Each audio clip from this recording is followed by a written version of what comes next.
Attaque américaine contre la Russie ou le suicide occidental. Le Kremlin a menacé hier les États-Unis de représailles, les accusant de tuer des enfants russes, au lendemain d'une frappe ukrainienne en Crimée menée à l'aide de missiles américains.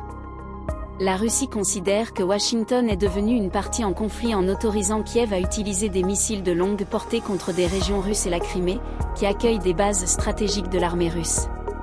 Il est évident que la participation des États-Unis au combat, leur participation directe, qui entraîne la mort de citoyens russes, doit avoir des conséquences, a déclaré Dmitri Peskov, le porte-parole de la présidence russe, appelant les médias à demander en Europe et aux États-Unis pourquoi leur gouvernement tue des enfants russes. Selon Moscou, les frappes de missiles de longue portée ATACMS, comme celle de dimanche en Crimée, ne peuvent pas être menées par l'Ukraine seule, car elles nécessitent des spécialistes, des technologies et des données de renseignements américains. Les Américains et Européens, manifestement suicidaires, ont récemment autorisé Kiev à utiliser des armements occidentaux pour attaquer le territoire russe.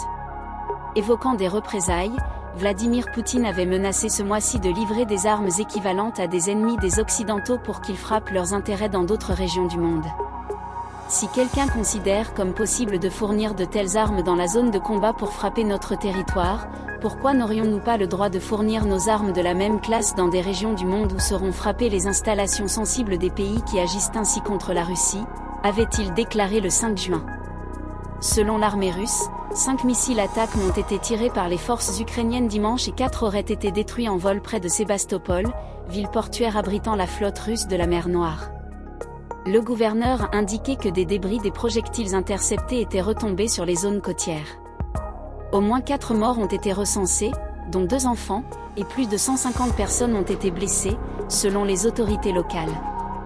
Hier, la diplomatie russe a convoqué à Moscou l'ambassadrice américaine, Lynn Tracy, pour l'avertir que la Russie prévoyait des mesures de rétorsion, estimant que les États-Unis, qui mènent une guerre hybride contre la Russie, sont devenus partie au conflit, en Ukraine. Il a été dit à l'ambassadrice que de telles actions de Washington, autorisant des frappes à l'intérieur du territoire russe, ne resteront pas impunies. Des mesures de rétorsion suivront, a insisté le ministère. La veille, le ministère russe de la Défense avait également promis une réplique, soulignant que les données de ciblage des attaques étaient saisies par des spécialistes américains sur la base des données des services de renseignement par satellite des États-Unis.